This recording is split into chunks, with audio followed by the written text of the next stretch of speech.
لوگ ہوں گے جو ایمان کا چولا پہن کر کے ایمان والوں کو دھوکہ دیں گے، وہ جہنم کے سب سے نچلے درجے میں ہوں گے۔ تو جہنم کے بہت سارے درجے ہوں گے۔ اچھا، جہنم کتنی گہری ہوگی؟ ایک مرتبہ اللہ کے پیارے نبی صحابہ کے ساتھ بیٹھے تھے، اچانک ایک زوردار آواز آئی۔ آپ نے صحابہ سے پوچھا کہ اے صحابہ، کیا تم جانتے ہو یہ آواز کہاں سے آئی؟ صحابہ نے کہا ہمیں نہیں معلوم، اللہ اور اس کے رسول زیادہ جانتے ہیں۔ آپ نے فرمایا ھذا حجر رمی بہ فی النار منذ 70 خریفا، اے میرے صحابہ، یہ ایک پتھر کے گرنے کی آواز تھی جو 70 سال پہلے جہنم میں گرایا گیا تھا۔ فہو یہوی الآن فہو ینتہی الی قاریہ، 70 سال کے بعد آج وہ پتھر جہنم کی تہہ تک پہنچا ہے، جہنم کی گہرائی تک پہنچا ہے۔ جہنم اتنی گہری ہے کہ پتھر کو جہنم کی تہہ تک پہنچنے میں 70 سال لگ جاتے ہیں۔ اللہ اکبر۔ دنیا میں آگ لگتی ہے، کیسے لگتی ہے؟ کسی دکان میں آگ لگی، شارٹ سرکٹ سے لگ گئی۔ کسی گودام میں آگ لگ گئی، پیٹرول سے لگ گئی، ڈیزل سے لگ گئی۔ اس لیے پیٹرول پمپ پر آپ دیکھتے ہیں وہاں لکھا رہتا ہے smoking is not allowed. Petrol pump پر آپ سگریٹ نہیں پی سکتے۔ اسلام کی نظر میں تو سگریٹ کہیں بھی نہیں پی سکتے، لیکن پیٹرول پمپ پر یہ کیوں لکھا رہتا ہے؟ کیونکہ سگریٹ کی ایک چنگاری پورے پیٹرول پمپ کو جلا کے راکھ کر سکتی ہے، کیونکہ پیٹرول خطرناک چیز ہے، اس سے آگ پھیلتی ہے۔ سوال یہ پیدا ہوتا ہے جہنم کی جو آگ ہوگی، اس آگ کا ایندھن کیا ہوگا؟ کیا وہ پیٹرول سے جلے گی؟ کیا وہ ڈیزل سے جلے گی؟ کیا وہ کوئلے سے جلے گی؟ کیا وہ لکڑی سے جلے گی؟ قرآن کریم جواب دیتا ہے یا ایھا الذین آمنوا قوا انفسکم واہلیکم نارا وقودھا الناس والحجارہ، اے ایمان والو، اپنے آپ کو اور اپنے بال بچوں کو، اپنے پریوار کو جہنم کی آگ سے بچاؤ، جس کا ایندھن انسان اور پتھر ہوں گے، جو انسانوں سے جلے گی، جو پتھروں سے جلے گی۔ علیہا ملائکۃ غلاظ شداد، اور جہنم کے جو داروغہ ہوں گے، جہنم کے جو چوکیدار ہوں گے، وہ انسان نہیں ہوں گے جو رشوت لے لیں، وہ تو فرشتے ہوں گے، اور فرشتے کسی کے ساتھ کوئی رعایت نہیں کریں گے، فرشتے کسی کے ساتھ کوئی سمجھوتا نہیں کریں گے۔ دنیا میں کیا ہوتا ہے؟ انسان جیل میں جاتا ہے، جیلر کو پیسہ دے دیتا ہے، اس کو جیل میں آرام سے ہائی فائی فیسلٹی ملتی ہے۔ کیس چلتا ہے عدالت میں، وکیل اچھا وکیل ہائر کر لیتا ہے، کیس جیت جاتا ہے، بے ایمان ایماندار بن جاتا ہے، چور صحیح بن جاتا ہے، قاتل چھوڑ دیا جاتا ہے، بے قصور گرفتار ہو جاتا ہے۔ یہی تو چل رہا ہے عدالت میں۔ اللہ کی عدالت میں ایسا کچھ نہیں چلے گا، کیونکہ وہاں فرشتوں کے ہاتھ میں کنٹرول ہوگا، اور فرشتے رشوت نہیں لیتے، فرشتے کسی کے ساتھ کوئی مروت نہیں کریں گے، فرشتے اپنی ڈیوٹی نبھاتے ہیں، ان کو جو ڈیوٹی اللہ تعالیٰ دیتا ہے وہ اپنی ڈیوٹی نبھاتے ہیں۔ اچھا، دنیا میں آگ لگتی ہے، دنیا کی آگ میں کوئی جل جاتا ہے، اس کی باڈی کا جو حال ہوتا ہے، کبھی آپ نے کہیں پر کوئی جلنے والا حادثہ ہوا دیکھا ہوگا تو آپ سمجھ سکتے ہیں کتنا خطرناک معاملہ ہوتا ہے۔ ایک انسان اگر جل کے مر جائے تو اس کی ڈیڈ باڈی کو بہت سے کمزور دل کے لوگ تو دیکھ ہی نہیں سکتے، ان کو الٹی ہو جائے گی، اتنی خطرناک شکل بن جاتی ہے۔ یہ دنیا کی آگ کا حال ہے میرے بھائیوں۔ جہنم کی آگ تو دنیا کی آگ سے 70 گنا زیادہ ہوگی۔ اللہ کے پیارے نبی فرماتے ہیں، صحیح مسلم کی روایت ہے، نارکم جزء من 70 جزءا من نار جہنم، او لوگو، جہنم کی آگ کے 70 حصے کر دیے جائیں تو ان 70 حصوں میں سے ایک حصہ دنیا میں آیا ہے، ایک حصہ باقی 69 حصہ تو جہنم کی آگ کے اندر ہے۔ اور اللہ کے نبی فرماتے ہیں کہ جہنم اس سے 69 گنا زیادہ خطرناک ہوگی، اور جتنی دنیا کی آگ جلاتی ہے اس سے 70 گنا زیادہ خطرناک جلانے والی آگ جہنم کی ہوگی۔ دنیا میں کوئی انسان جلتا ہے، ایک بار جل گیا مر گیا، کام ختم، لیکن جہنم کی آگ میں بار بار جلایا جائے گا۔ ان الذین کفروا بآیاتنا سوف نصلیہم نارا، جن لوگوں نے ہماری آیتوں کا انکار کیا ہم ان کو جہنم کے اندر ڈالیں گے. کلما نضجت جلودہم بدلناہم جلودا غیرہا، جب ایک مرتبہ ان کے جسم کی کھال جل جائے گی، ان کے بدن کا چمڑا جل جائے گا، ہم دوسرا چمڑا ان کے اوپر چڑھا دیں گے، ہم بار بار ان کو جلنے کی تکلیف دیں گے. جہنم میں بھوک بھی لگے گی، جہنم میں پیاس بھی لگے گی، تو کھانا کیا ملے گا، پانی کیا ملے گا. لیس لہم طعام الا من ضریع، جہنمیوں کو کانٹے دار جھاڑی کھلائی جائے گی. لا یسمن ولا یغنی من جوع، وہ کانٹے دار جھاڑی جب اپنے حلق میں ڈالیں گے نہ تو اس سے پیٹ بھرے گا نہ بدن میں طاقت آئے گی، بس ان کو کھلانے کے طور پر وہ کانٹے دار زری نام کی جھاڑی کھلائی جائے گی. اور ایک پھل ہے، اس کا نام ہے زقوم. یہ زقوم کا پیڑ جو ہے یہ جہنم کے اندر نکلے گا. جب اللہ تعالیٰ نے زقوم کا ذکر کیا تو کافروں نے مذاق اڑایا کہ دنیا میں آج تک کبھی ہم نے تو یہ نہیں دیکھا کہ آگ میں سے پیڑ نکلتا ہو. یہ کون سا پیڑ ہے جو جہنم کے اندر سے نکلے گا؟ اللہ نے فرمایا انا جعلناها فتنة للظالمین، ہم نے زقوم کے درخت کو آزمائش بنا دیا، ہم نے فتنہ بنا دیا ظالموں کے لیے. انہا شجرۃ تخرج فی اصل الجحیم، یہ زقوم کا درخت جہنم کی جڑ میں نکلے گا. طلعها کأنہ رؤوس الشیاطین، اور اس کا جو پھل ہوگا اتنا خطرناک دیکھنے میں ہوگا جیسے شیطان کا سر ہے، شیطان کے سر کی طرح دیکھنے میں خطرناک.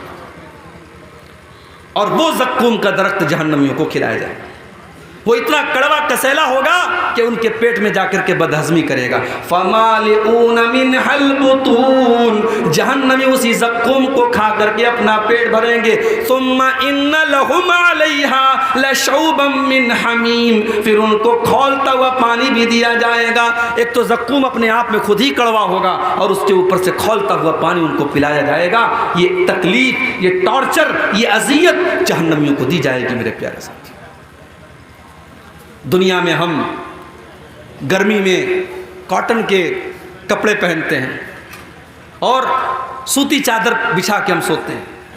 سردی کا موسم آتا ہے ہم کمبل اوڑھ لیتے ہیں، ہم اون کا کپڑا پہنتے ہیں. جہنمیوں کو کون سا کپڑا پہنایا جائے گا؟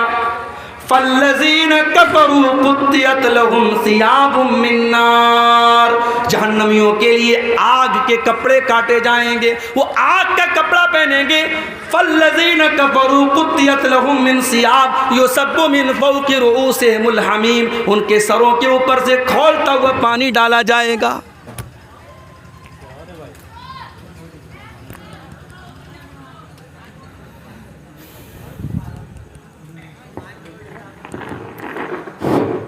ان کے سروں کے اوپر سے کھولتا ہوا پانی ڈالا جائے گا.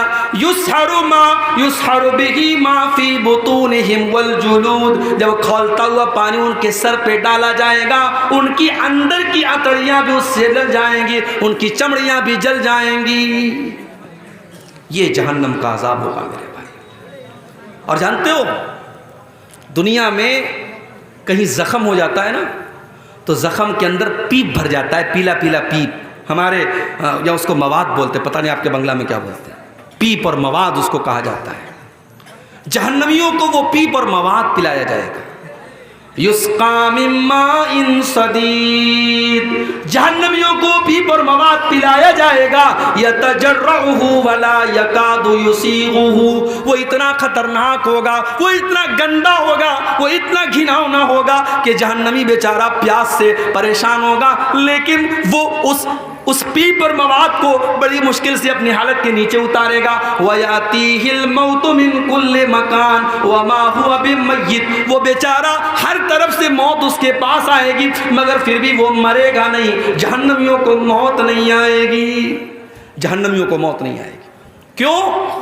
کیونکہ جب جنتی جنت میں چلے جائیں گے اور جہنمی جہنم میں چلے جائیں گے تو اللہ تبارک و تعالیٰ موت کو ایک دمبے کی شکل میں، ایک میڑھا کی شکل میں لائے گا اور موت کے گلے پر چھری چلا دی جائے گی، موت کو ذبح کر دیا جائے گا، موت کو قربان کر دیا جائے گا اور اعلان کر دیا جائے گا اے جنتیوں اب ہمیشہ جنت میں رہنا ہے، اور اے جہنمیوں ہمیشہ جہنم میں رہنا ہے، اب موت آنے والی نہیں ہے، موت کا معاملہ ختم ہو گیا۔ جہنمی بیچارے پریشان ہو کر کے جہنم کے داروغہ سے ریکویسٹ کریں گے، وَنَادَا أَصْحَابُ النَّارِ أَصْحَابَ الْجَنَّةِ وَنَادَوْا يَا مَالِكُ لِيَقْضِيَ عَلَيْنَا رَبُّكَ قَالَ إِنَّكُمْ مَاكِثُونَ۔ جہنمی کہیں گے اے جہنم کے داروغہ، اے مالک۔ جہنم کے داروغہ کا نام کیا ہوگا؟ مالک۔ جنت کے داروغہ کا نام رضوان اور جہنم کے داروغہ کا نام مالک۔ تو کہیں گے اے مالک، اے جہنم کے داروغہ، اپنے رب سے کہہ دو ہمیں ایک بار مار دے، ہمیں ایک بار موت دے دے، یہ تل تل نہ مارے، یہ بار بار نہ مارے، یہ قسطوں میں نہ مارے، ایک بار ہمیں مار کے کام ختم کر دے۔ جہنم کا داروغہ کہے گا قال انکم ماکثون، اے جہنمیوں تمہیں ہمیشہ ہمیشہ اسی جہنم میں رہنا ہے، تمہیں موت آنے والی نہیں ہے۔ اللہ اکبر، کتنے پتھر دل ہو گئے ہم لوگ۔ اس جہنم کے بارے میں ہم سنتے ہیں، پڑھتے ہیں، ہم دعا بھی کرتے ہیں اللہ سے ربنا آتنا فی الدنیا حسنہ وفی الآخرۃ حسنہ وقنا عذاب النار، اے اللہ جہنم کے عذاب سے بچا لے، ہم دعا بھی کرتے ہیں مگر اس جہنم سے بچنے کی کوشش نہیں کرتے۔ کتنے کام ہم ایسے کرتے ہیں جو جہنم میں لے کے جانے والے ہیں، اور ابھی میں بیان کروں گا وہ کون سے کام ہیں، چند اہم کام بیان کروں گا جو جہنم میں لے کے جاتے ہیں۔ میرے بھائیوں، ہم جہنم کے بارے میں سنتے ہیں، بیانات سنتے ہیں، تقریریں سنتے ہیں، جمعہ کے خطبے میں ہم اللہ کے پیارے نبی کی حدیثیں سنتے ہیں، مگر ہمارا دل کانپتا نہیں ہے، ہمارے رونگٹے کھڑے نہیں ہوتے ہیں، ہمارے دلوں میں ڈر پیدا نہیں ہوتا ہے۔ کیوں؟ ثم قست قلوبکم من بعد ذلک فہی کالحجارۃ او اشد قسوہ۔ اللہ نے قرآن میں فرمایا تمہارے دل تو اتنے کٹھور ہو گئے، تمہارے دل تو اتنے سخت ہو گئے کہ پتھروں سے بھی زیادہ کٹھور تمہارے دل ہو گئے۔ پتھر کے اوپر بھی پانی بار بار پڑتا ہے تو پتھر کے اندر بھی سوراخ ہو جاتا ہے، پتھر سے بھی پانی رسنے لگتا ہے۔ اے انسانوں، اللہ کی نافرمانی کرتے کرتے تمہارے دل اتنے کٹھور ہو گئے کہ پتھروں سے بھی زیادہ سخت ہو گئے تمہارے دل۔ آج حقیقت میں میرے بھائیوں ہمارے دل پتھروں سے بھی زیادہ سخت ہو گئے، ورنہ صحابہ کرام تو جہنم کی بات سن کے رونے لگتے تھے، جہنم کی بات سن کر کے صحابہ کرام رونے لگتے تھے۔